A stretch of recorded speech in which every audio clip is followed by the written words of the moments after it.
Sanju Samsung, Ruturaj மட்டும் தான் அந்த டீம்லேயே இப்போதைக்கு டாப் ஆர்டரில் எக்ஸ்பீரியன்ஸான பிளேயரு. மற்ற யாருமே எக்ஸ்பீரியன்ஸ் கிடையாதுங்கும் போது நீங்கள் 2 பேர்த்தில் யாராவது ஒருத்தர் நின்று ஆடணும். சஞ்சு சாம்சன் வந்து வேர்ல்டு கப்பில் நின்று ஆடினார். அதை நம்ம அவருக்கு சக்ஸஸ் கிடைச்சிது. இதில் அப்படியே உல்டாவா சஞ்சு சாம்சன் அதிரடியாக ஆடுங்க, அதிரடி ஆடும்போது அவருக்கு சக்ஸஸே கிடைக்கல. தூக்கி தூக்கி அவுட் ஆகிட்டு போனார். ஆமா. பிபிஆருக்குலாம் அவுட் ஆகிட்டு போனார். நீங்கள் கைகோட் நான் நின்று ஆடுறேன், நீங்கள் பயங்கரமாக ஆடுங்கன்னா சரி. ஒரு மேட்ச் பார்த்தீங்க, 2 மேட்ச் பார்த்தீங்க, ஃபெயிலியர் ஆயிடுச்சு. அடுத்தது ரோலை மாற்றணும்ல. அதாவது நீ நேற்று ஒரு கமெண்ட் லைவ்ல வந்தபோது ஒருத்தர் அழகாக கமெண்ட் பண்ணியிருந்தாரு. ருத்ராஜ் கைகோட வந்து ஒரு 6 ஒரு 4 போனால் ஒரு கேப்டன் மாதிரி போய் பவுலர்கிட்ட பேச மாட்டேங்கிறாரோ, அவங்களே பவுலர்ஸ் அவர் அடுத்த முடிவு எடுக்க விட்டுறாரோ, ஒரு ஃபீல்ட் செட்டுக்கு கூட போய் ஒரு பவுலர்கிட்ட பேசலைன்னா அப்புறம் என்ன நீ கேப்டன் பண்றீங்க ப்ரோ, கேப்டன்னா பக்கத்துல நிக்கணும். போய் பவுண்டரி பவுலர்னா லைன்ல அந்த நின்றுட்டு பக்கத்துல இருக்காரு. ஃபீல்ட் பாயிண்ட் அதான் நிக்கணும். ம். பவுண்டரி லைன்ல நின்னுட்டு ஒவ்வொரு ரிவ்யூக்கும் கூப்பிட்டு கூப்பிட்டு சாம்சன் இப்படி இப்படி எடுக்கலாமா எடுக்கலாமா ம். எடுக்கலாமா ஒயிட்டுக்கு எடுக்கலாமா அங்கிருந்து கேட்டுட்டு இருக்கிறாரு. ம்.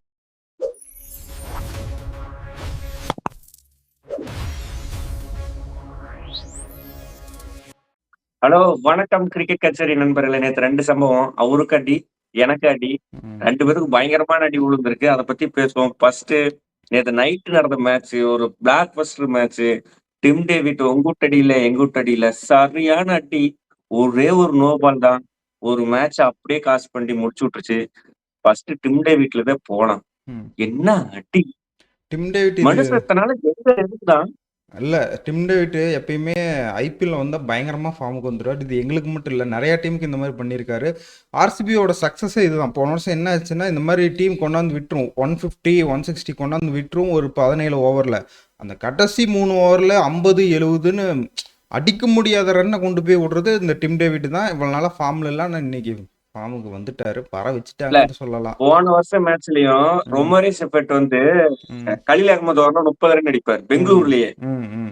அதே மாதிரி இந்த வருஷமும் ஜெமி வார்டன் வரணும் 30 ரன் அடிச்சாங்க. அந்த ஒரு ஓவர்ல அந்த 30 ரன்ங்கிறது ஓவர். நேற்று 220 தான் சிஎஸ்கே சேஸ் பண்ணிருப்பாங்க. எனிதிங் 225 ரொம்ப கஷ்டம். ம். என்னைக்காவது அத்தி பூத்தாரு போல என்னைக்காவது ஒரு நாள் தான் வந்து இது பண்ண முடியும். சரி, டிம் டேவிட் அடிச்சாரு, மறுநாட்டி அடிச்சாரு, நோ பால் அன்சுல் கம்போஸ் போட்டா விட்டுருங்க. சிஎஸ்கேவோட ஃபீல்டிங் பத்தி என்ன நினைக்கிறீங்க? சிவம் டுபே ஒரு கேட்ச், ருத்ராஜ் ஒரு கேட்ச், கிரவுண்ட் ஃபீல்டிங்ல சஃப்ராஸ் 4 விட்டது. அது மாதிரி சொல்லிட்டே போலாம். சிஎஸ்கேல இருக்கிற இல்ல, ஃபீல்டிங் எனக்கு யாருமே அதை நோட்டீஸ் பண்ணவே மாட்டேங்கிறாங்க. சிஎஸ்கேவோட ஃபீல்டிங் சிஎஸ்கே நீ அப்படி சொல்றத விட சிஎஸ்கே பார்த்தாவே எனக்கு ரொம்ப பாவமா இருக்கு. ஒரு டீம் எப்படி இருந்த டீம் இப்ப பார்த்துட்டீங்கன்னா அந்த டீம்ல ஒரு ஒரு எனர்ஜியே இல்லை. ஃபீல்டிங்ல ஒரு ஒரு இதே இல்லை. நம்ம தோக்க தான் போறாங்கிற மாதிரி வந்து ஃபீல்டிங் பண்றாங்க. ஒரு கேட்ச் விட்டா அவ்வளோதான் மேட்ச் முடிஞ்சதுங்க மாதிரிங்கிறாரு. அதாவது நீ நேற்று ஒரு கமெண்ட் லைவ்ல வந்தபோது ஒருத்தர் அழகா கமெண்ட் பண்ணியிருந்தாரு. ருத்ராஜ் கைகோட வந்து ஒரு 6 ஒரு 4 போனா ஒரு கேப்டன் மாதிரி போய் பவுலர்கிட்ட பேச மாட்டேங்கிறாரோ, அவங்களே பவுலர்ஸ் அவர் அடுத்த முடிவு எடுக்க விட்டுறாரோ, ஒரு ஃபீல்ட் செட்டுக்கு கூட போய் ஒரு பவுலர்கிட்ட பேசலைன்னா அப்புறம் என்ன நீ கேப்டன் பண்றீங்க? ப்ரோ, கேப்டன்னா பக்கத்துல நிக்கணும்.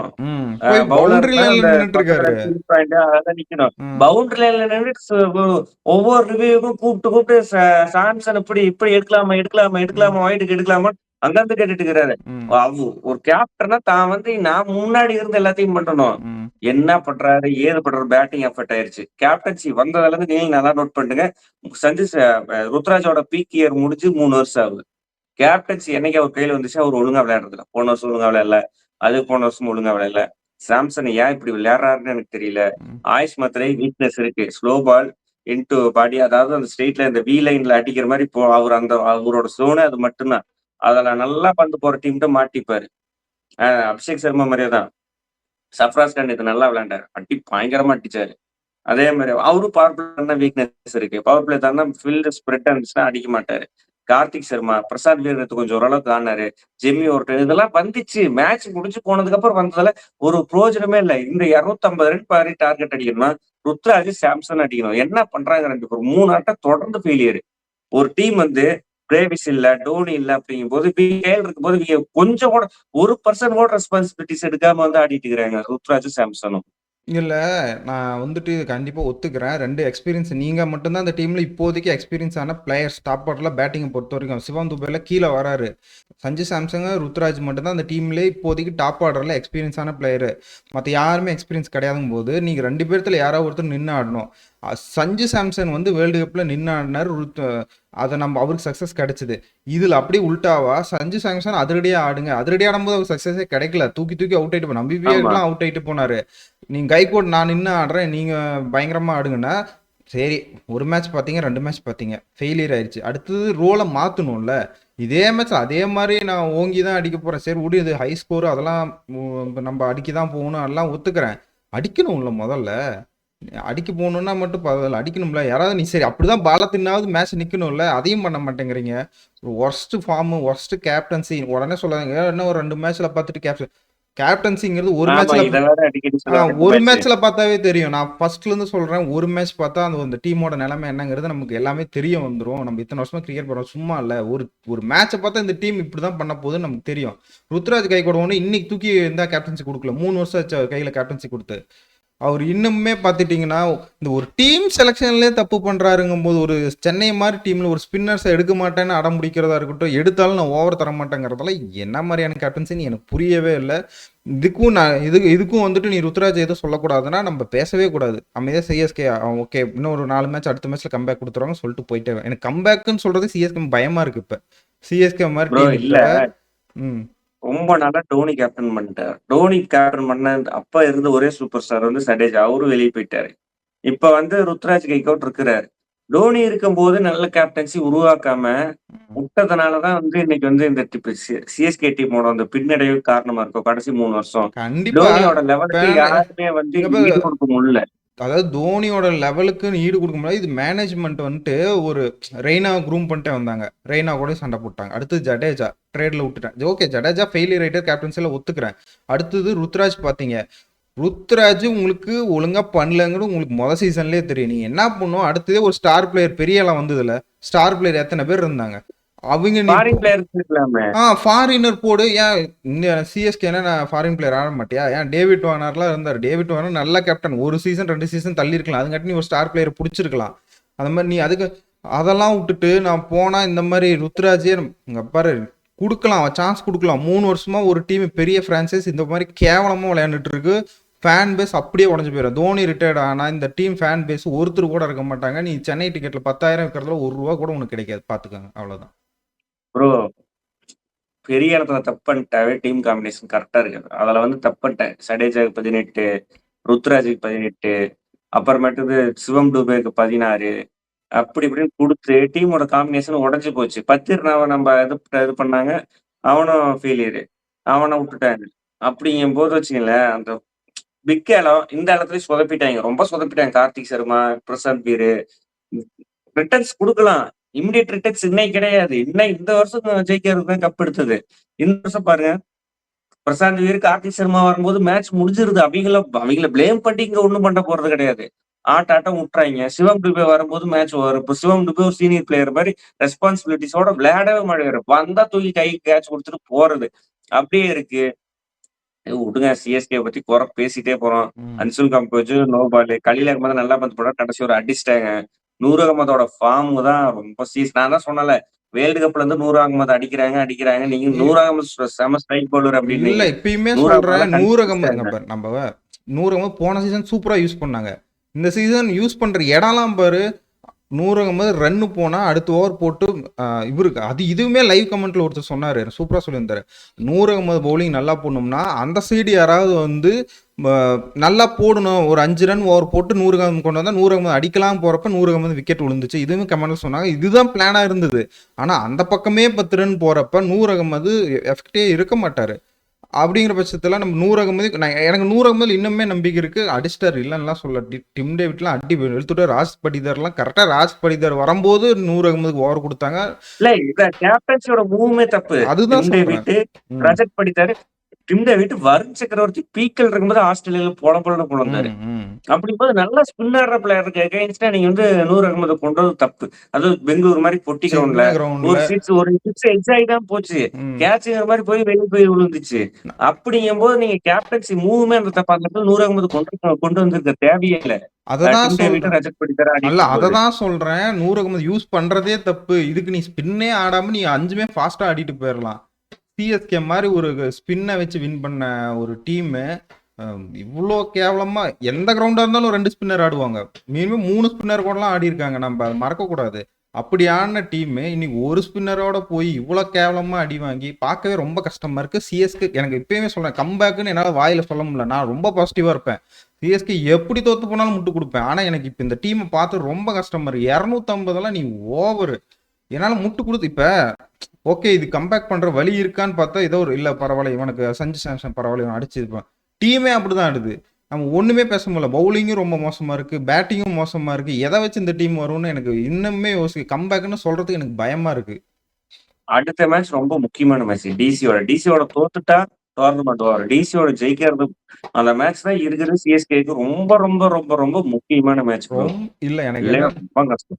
இன்ஜுரிஸும் பழி வாங்கிருச்சு. அதுவும் இல்லாம கேப்டன்சி அதோட பழி. இருக்கிற சோர்சஸ் வச்சு விளையாடலாம் நல்லா. இன்ஜுரிஸ் எல்லா டீமுக்குமே இருக்கு. எஸ்ஆர்ஹெச் இருக்கு, டிசிக்கு இருக்கு, எல்லா டீமுமே இருக்கு. இது வேர்ல்டு கப் இயர் இருக்கிறதுனால ஏகப்பட்ட இன்ஜுரிஸ் இருக்கதான் செய்யும். இல்ல அதை அதாவது வச்சு எப்படி மேனேஜ் பண்றாங்க பொறுத்துதான் இல்ல இருக்கு. இன்ஜுரிங்கிறது இப்ப பேட் கமின்ஸ் உங்களுக்கு இருக்கு கேப்டன்சில, அது உங்களுக்கு பெரிய பிரச்சனையாது. அதே மாதிரி எங்களுக்கு பிரேவிஸ் அடிப்பது ரொம்ப மிடில் ஆர்டர்ல பிரேவிஸ் எக்ஸ்பீரியன்ஸ். அதுதான் அந்த மாதிரி. அதனாலதான் சிஎஸ்கேக்கு எந்த மேட்சுமே எச்சு கொடுக்காத காரணம் பிரேவிஸ் இல்ல. பிரேவிஸ் தான் கண்டிப்பா நான் 2 மேட்ச் எச்சு கொடுத்துருப்பேன். பிரேவிஸ் இல்லைன்னா அந்த இடத்துல ஒரு நம்பிக்கை வேணும் ப்ரோ. இப்ப நம்ம கம்மிங்ஸ் இல்ல கிளாஸ் வரோம், கிளாஸ் வந்து அவுட் ஆக மாட்டான் அப்படின்னு நமக்கு ஒரு நம்பிக்கை இருக்குதுல்ல. அது மாதிரி சஃப்ராஸ் மேலயோ இல்ல கார்த்திக் மேலயோ சிவம் டுபே மேலயோ நம்பிக்கை வைக்க முடியாது. பிரேவிஸ் மேல அந்த நம்பிக்கை வைக்கலாம். 10 வந்து விளையாண்டா போதும், மேட்ச் ஓவர். பிரேவிஸ் வந்து 10 பந்து விளையாண்டா அந்த இடத்துல மேட்ச் ஓவர். நான் எப்படி டிம் டேவிட், ரஜத் படித்தார் அடிச்சாங்களோ அது மாதிரி அந்த இடத்துல வந்து அடிச்சு மேட்ச் முடிச்சு விட்டு போயிடும் பேட்ல பட்டுச்சுன்னா. சரி ஓகே சிஎஸ்கே குறப்பிச்சிட்டோம். ஆர்சிபி வந்து ரஜத் படித்தாரு அடிச்சா 6 மட்டும் தான் அடிப்பேன். டிம் டேவிட் அடிச்சா 6 மட்டும் தான் அடிப்பேன். படிக்கல ஃபார்ம் ஆஃப் இஸ் லைஃப்ல இருக்கான். வில் சால்ட் ஏதாவது ஒரு ஃபார்ம் ஆட்டா. டஃபி இன்னைக்கு நல்லா விக்கெட் எடுத்தான். புவனேஸ்வர் குமார் நல்லா பந்து போட்டான். குருநாள் பாண்டியா 135 எல்லாம் பந்து போட்டாரு. சுயா சர்மா ஒரு எக்ஸ்ட்ரானரி ஸ்பெல்லு பயங்கரமா பந்து போட்டாரு. அப்படிங்கும்போது என்ன நினைக்கிறீங்க? இல்ல ஆர்சிபி இன்னொரு கப்பு லோடிங் மாதிரி தான் தெரியுது. இதே ஃபார்மோட போயிட்டு இருந்தா மேபி நம்ம இன்னும் அவங்க பெரிய டீம் கூட விளையாடல.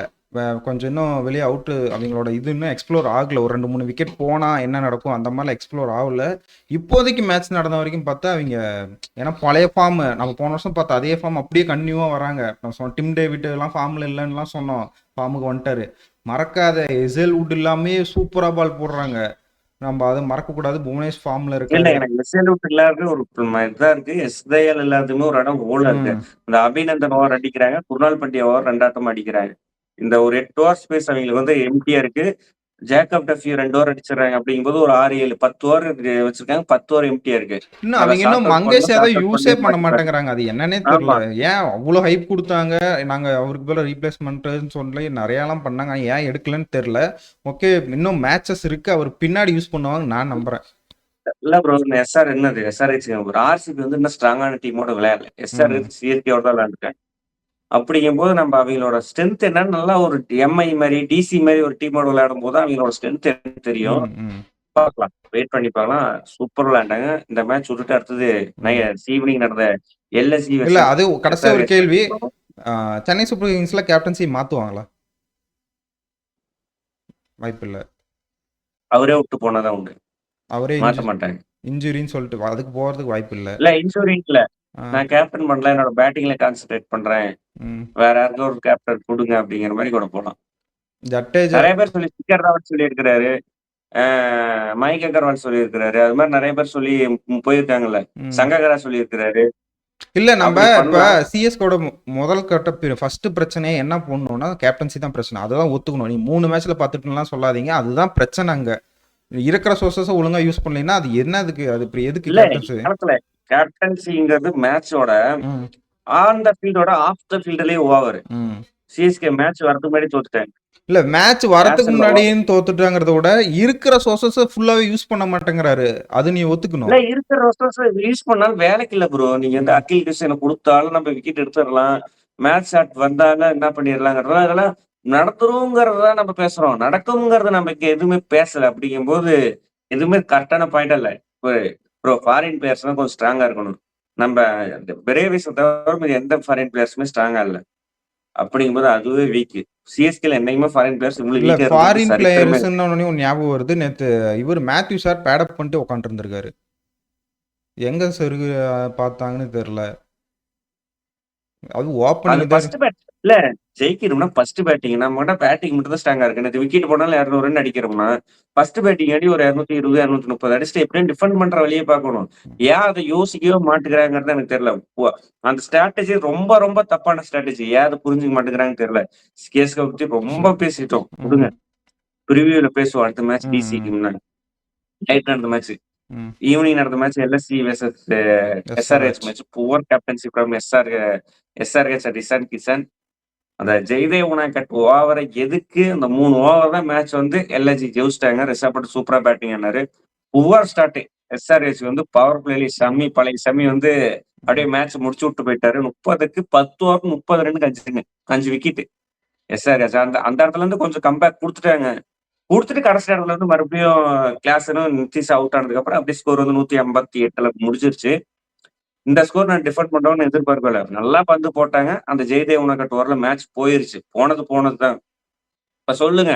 அந்த பேட்டிங் சர்ஃபேஸ் அந்த குத்தி நீட்டா வருது. பிளாட் ட்ராக் 2 பேர் அடிக்கிறாங்க. அபிஷேக் சர்மாவும், டிராவிஸ் ஹெட்டும். கொஞ்சம் பால் நின்னு வந்தாலுமே அவுட் ஆகி போயிடுறாங்க. சன்ரைஸ்க்கு இருக்கிற ஒரே ப்ராப்ளம் பேட்டிங் பவர் பிளேவும், பவுலிங் பவர் பிளேவும் மட்டும்தான். இல்ல மீதி எல்லாம் நல்லா பண்றாங்க. இல்ல நான் வந்துட்டு அபிஷேக் சர்மா வந்துட்டு ஃபார்ம்ல இல்லைன்னு சொல்லிடுவேன். நம்ம அடிக்கிறாங்க அடிக்கலங்கிறத அவர் ஃபார்ம் இன்னும் கிடைக்கல. பழைய அபிஷேக் சர்மா எப்படி பால் ஸ்விங் ஆனாலும் 2-3 சிக்ஸ் அடிச்சு அந்த ஸ்விங் நின்றும். அதுக்கப்புறம் போட்டு போலான்னு பொழப்பாங்க 2 பேருமே. ஹெட்டுமே ஃபார்ம்ல இல்லை. நம்ம ஒத்துக்கணும். என்னதான் போன மேட்ச் அதுக்கு போன மேட்ச் நல்லா அடிச்சாரு, நல்லா ஸ்டார்ட் கிடைச்சாலும் அவரு ஃபார்ம்ல இல்லை. பழைய ஹெட்டு கிடையாது. எஸ்ஆர்ஹெச் பார்த்துட்டிங்கன்னா இப்போ அவங்களுக்குமே ஒரு பவுலிங் நல்லா இருந்தால் போதும். பேட் கமின்ஸ் நேற்று வந்திருந்தா வின்னுங்கிற மாதிரி இருக்கு. ஒரு பவுலிங் நல்ல பவுலிங் அவங்களுக்கு கிடைக்கலையோ. கேப்டன்சி ரொம்ப ஜெய்தேவ் உனக்கட்டையும் ஹர்ஷல் பட்டேலையும் கட்டிட்டு அழுகுறாங்க தெரியல. 3 பவுலர்ஸ் நல்லா வச்சிருக்காங்க. ஹர்ஷ் டூபே, சிவகுமார், இசான் மலிங்க 3 பேர் வச்சிருக்காங்க. நிதிஷ்குமார் ரெட்டி உள்ள தள்ளி விடலாம். அதையா பவர் பிளே யூஸ் இல்லை. எனக்கு என்னன்னா இப்போ எஸ்ஆர்ஹெச் வந்துட்டு உனக்கு இந்த மாதிரி எக்ஸ்பீரியன்ஸ் பிளேயர் ஒழுங்கா போடல. ஆனா சிவம்குமார், ஹர்ஷ் துபேல உனக்கு நல்லா போடுறாங்க. அப்படின்னு யங்ஸ்டர் பக்கம் போ. இன்னொரு பவுலர் எடு. இவங்க 45 ரன் 50 ரன் கொடுக்குறாங்க. அவனை உள்ள தூக்கி போடுவாங்கன்னு பார்த்தா இல்ல நீ நான் என்னங்கிறேன் இல்ல 50 ரன் 50 ரன் ஜெயிதவங்க. அதான் சொல்றேன். உண்மை சொல்லுமே எஸ்ஆர்ஹெச் பவர் பிளேல பவுலிங் போறதுக்கு ஆள் இல்ல. சிவம் மாவி வந்து ப்ராமினென்ட்டா வந்து பவர் பிளே பவுலரு. உனக்கு 3 ஓவர் பவர் பிளேல போட்டுருவான். அப்படிங்கும்போது ஏன் அவனை யூஸ் பண்ண மாட்டேங்கிறாங்கிறது சத்தியமா எனக்கு தெரியல. ஒவ்வொரு கேப்டன்சி ப்ரோ ஹர்ஷல் பட்டேல் எனக்கு சூப்பரா பந்து போட்டிருக்கான். அவனை நீ 4 ஓவர் யூஸ் பண்றது மொக்கையா பந்து பவுலிங் போட்ட ஜெய்தேவ் உனக்கட்ட 4 ஓவர் யூஸ் பண்றீங்க. என்ன அதுதான் சொல்றல கேப்டன்சி ருத்ராஜ் மாதிரியே தான் இங்கேயும் ஃபீல்ட் செட்டப். யார் போடுறான் ஸ்ட்ரெயிட்டா இருக்காரு. அதுக்கு ஸ்ட்ரெயிட் ஃபீல்டிங் நிக்க வைக்கிறது விட்டுட்டு ஸ்ட்ரெயிட்ல ஃபீல்டிங்கே இல்ல. 2 4 கடைசியில அப்படி போய் தான் தோத்தாங்க. ரொம்ப பேத்தட்டிக் கிஷன் கேப்டன்சில எனக்கு. இல்ல அது அவர் வந்துட்டு இந்த ஸ்மார்ட் ஜெயிச்சாங்கிற வருஷம் தான் கொடுத்தாங்க. ஸ்மார்ட் அவரு அடிச்சு ஒத்தாலாம் கொண்டு போனாரு. இங்க அப்படி கிடையாது. பெரிய பிளேயர்ஸ் இருக்காங்க. டீம் அதோட ஆப்போனன்ட் அதோட பவர்ஃபுல்லா இருப்பாங்க. அதெல்லாம் இஷான் கிஷன் புரிஞ்சுக்க முடியாது. எல்ஐஜி பக்கம் வருவோம். என்ன எல்ஐஜி திரும்பி பழைய இது ஓப்பனரை கொண்டு வந்துட்டாங்க. பண்ட்டை திரும்பி 1-1 ஆக்கிட்டாங்க. மறுபடியும் நிக்லாஸ் புரான மேல இருக்கலாமே. இதெல்லாம் பண்ணிட்டு அந்த இடத்துல இன்னும் ஒரு மாதிரி சொதப்பல் இன்னிங்ஸ் தான். ஆனா ஒரு மாதிரி ஆடி கொண்டு போயிட்டாரு. ஒரு ஷாட் பேட் வந்து நடுவுல படல. ஒரு ஷாட் கூட படல. அது கூட மனசேஜே பேட் வைடு போறது தலைய சுத்துறாரு பேட்ல. அதுல போட்டுலாம் சிங்கிள் போகுது. கேவலமான 60 ரன். கேவலமான 60 ரன். ஒரு ஷாட் கூட பேட் மிடில்ல படாம அடிச்சு ஒரு அளவுக்கு ஜெயிச்சு கொடுத்துட்டாரு. அவர்லனா ஏதாவது ஒரு இடத்துல அவர் அவுட் ஆயினா சன்ரைஸ் நேத்து வின்னு. பரவாயில்ல. எப்படியாவது மொத்தம் மேட்ச் எல்ஐஜி பக்கம் ஜெயிச்சு கொடுத்தாரு. இதோட கேப்டன்சி வந்து இஷான் கிஷன் திட்டின உண்மையான கேப்டன்சி மொக்க கேப்டன்சினா ரிசர்வ் பண்ணிட்டு தான். அது நீ ஒத்துக்கிட்டே ஆகணும். 12வது ஓவர்ல போயிட்டு ஆயுஷ் பதனை எடுத்துட்டு அது பவுலிங் ஃபர்ஸ்ட் இதுல போடும்போது எப்படி நீ அதை எடுக்கிறன்னு எனக்கு புரியவே இல்லை. எனக்கு கேம் டைம் வேணுமா உனக்கு? இல்ல புரியல எனக்கு. ப்ரோ எனக்கு இன்னொரு டவுட். இம்பாக்ட் பிளேயர்ல நீ தான் மேத்யூ பிரிட்ஜ்கே வச்சிருக்க. 3 ஃபாரின் பிளேயர் தான் உள்ள இருந்த. அவட எது மேத்யூ பிரிட்ஜ்கே உள்ள இறங்கலாம? நீ ஆயுஷ் பதன் மேல அப்படி என்னதான் நம்பிக்கை வச்சிருக்க? 2 ஆட்ட பாட்டோம். இதே மாதிரி 3 சீசன் பாத்துருக்கோம். 4 சீசன். இல்ல ஒரு சீசன்ல கூட அவர் ஆகோவன் பெர்ஃபார்ம் பண்ணி நம்ம பார்த்தது இல்ல. ஆகோவங்கிறதோட இல்ல ஆயுஷ் பதன் இங்கேயுமே தப்பு. ஆயுஷ் பதனி ஒன்னும் 4th டவுன் பிளேயர் கிடையாது. உனக்கு பினிஷர்ல கொஞ்சம் முன்னாடி மேல ஒரு 14வது 15வது ஓவர்ல நல்லா அடி தருவாரு. நம்ம அதை ஒத்துக்கணும். இவங்க கொண்டாந்து 8வது ஓவர் 9வது ஓவரில் இறக்குன்னா அவன் அடிக்க மாட்டார். நின்னெல்லாம் ஆடித்தர பிளேயர் கிடையாது. ஓரளவு உங்க டீமில் 4 விக்கெட் போயிடுச்சுன்னா அந்த இடத்துல ஒரு மட்டையை போட்டு நல்லா கொஞ்சம் போய் கடைசியாக ஒரு 20 பால் ஆடிட்டு அதுக்கப்புறம் வேகமாக ஆடுவார். இவரை நீ கொண்டு போயிட்டு நீ மேலே இறக்கிட்டு இதெல்லாம் காமெடியாக இருக்கு. மேட்ச் போச்சு, அதை பத்தி பேசுறதுக்கு ஒண்ணுமே இல்ல. ஹர்ஷ் டூபே, சிவகுமார் 2 பேரும் நல்லா பந்து போட்டாங்க.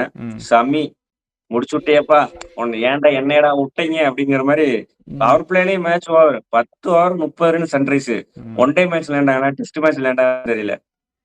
ஏன்னா சன்ரைஸ் கிடந்து இது எதிர்பார்க்கவே இல்லை. ஹைதராபாத்ல நீ ஏன் இது மாதிரி பிச்சு போட்ட? உனக்கு பவுலிங்கே இல்லைல்ல. பேட்டிங் பிச்சு இல்ல உனக்கு தான் பவுலிங் தான் இல்லல்ல. அப்புறம் ஏன் அவங்ககிட்ட பவுலிங் இருக்கு. நமக்கு நாமளே பார்த்தோம். பிக் பாஸ்ல பார்த்தாவே தெரியுது இவன் நல்லா பவுல் போடுவான், இவன் பவுலிங் இல்ல. இவன் ஸ்ட்ரென்த் என்னமோ அதுக்கு தானே போகணும். அதை விட்டுட்டு எதுக்கு பவுலிங் பிச்சு போட்டு பேட்டிங் பிச்சு போடணும்? பேட்டிங் பிச்சை போட்டு மொள தேய்ச்சிரு. அவங்க பக்கம் 3 பேட்டிங் தான். அவங்களை எப்பயாவது விக்கெட் எடுத்துடலாம். ஏன் அது எந்த ஸ்ட்ராட்டஜியோட போறான்னு தெரியல. ஒரு ஹோம் மேட்சஸ் தோத்து போயிட்டு அது நீ பின்னாடி இருக்க 2 மேட்ச் தோத்துனா கூட அது கவலை கிடையாது. அதாவது அவே மேட்சஸ். இது ஹோம் மேட்சஸ்ல நீ தோக்கறீன்னா உனக்கு வந்து மிகப்பெரிய அடி இருக்கு. பார்க்கலாம். சன்ரைஸும் இப்படி ஆயிடுச்சு. சமி நல்லா பந்து போட்டாரு. தொடர்ந்து வீடியோ முடிச்சுக்கலாம், பார்க்கலாம். அதாவது குவிஸ் கான்டெஸ்ட்ல ஜெயிச்சிங்க. இன்ஸ்டாகிராம்லயும் யூடியூப் கம்யூனிட்டி போஸ்ட்லயும் வந்து தெரிவிப்போம். அது ஒரு பொறுத்துருங்க. கொஞ்சம் எல்லாம் ஒர்க்ல இருந்தோம். ஒரு 2 டேஸ் கொஞ்சம் எல்லாம் ஒர்க்கு டபுள் ஹெட்டருங்களாம் ரொம்ப கஷ்டமாக இருந்து எங்களால் கமெண்ட் அவ்வளோக்கா பார்க்க முடியல. ஆனால் பார்த்துருக்கோம், நாங்களாம் கமெண்ட் சேவ் பண்ணி வச்சுருக்கோம். மறக்காமல் இன்னொன்று சொல்லிடுறேன், நீங்கள் கமெண்ட் போடும்போது எடிட்டட் கமெண்ட்னு வந்து அதை நாங்கள் எடுத்துக்க மாட்டோம். இப்பயே சொல்கிறேன். ஏன்னா நீங்கள் மேட்ச் அப்போ அது மாற்றிடுறாங்க, எடிட் பண்ணிடுறாங்க. எடிட்டட் கமெண்ட் நீங்கள் திரும்பியும் கமெண்ட் கூட போடுங்க. எடிட்டட் கமெண்ட்டாக இருந்தால் அது எடுத்துக்க மாட்டோம். இப்பயே சொல்லிடுறோம், டிஸ்க்ளைமர் மாதிரி. எடிட்டட் கமெண்ட்டாக இருந்தால் நாங்கள் எடுத்துக்க மாட்டோம். அதே மாதிரி வின்னிங் கான்டெஸ்ட்னு அறிவிச்சுட்டு தயவு செஞ்சு ஃபோன் நம்பரோட அட்ரஸ் இன்ஸ்டாகிராம் பேஜ்ல உங்களுக்கு வந்து இதுல வந்து ஃபோன் நம்பர் இதுல பப்ளிக்கா கொடுக்க விரும்பலைன்னா இன்ஸ்டாகிராம் பேஜ்ல வந்து கிரிக்கெட் கச்சேரி இல்லைன்னா தினேஷ், பிரபுராஜா, நாண்டி ஒரு இதெல்லாம் இருக்கும். யாரும் ஒருத்தர் வந்து தயவு செஞ்சு கொடுங்க. நம்ம ஸ்பான்சர் வந்து கொடுத்துட்டு அந்த பொருள் வேஸ்டா போதும் நம்ம கிட்ட கேட்கறாங்க. தயவு செஞ்சு இந்த ஃபோன் நம்பர் கொடுங்க. அதே மாதிரி நாங்கள் மேலே பாருங்க ஆர்த்தி பேக்ஸ்ன்னு இருக்கோம். நீங்கள் என்ன கேக் கேட்டாலும் அவங்க செஞ்சு தருவாங்க. நீங்கள் எந்த மாதிரி ஃபோட்டோஸ் அனுப்பி கொடுத்தாலும் ப்ரௌனிஸ் அந்த மாதிரி எந்த மாதிரி டிசைனில் கேட்டாலும் செஞ்சு கொடுப்பாங்க. நீங்கள் கிரிக்கெட் கச்சேரி அப்படின்னு சொன்னீங்கன்னா அவங்களுக்கு இன்னுமே டிஸ்கவுண்ட் பண்ணி தருவாங்க. மறக்காமல் ட்ரை பண்ணி பாருங்கள்.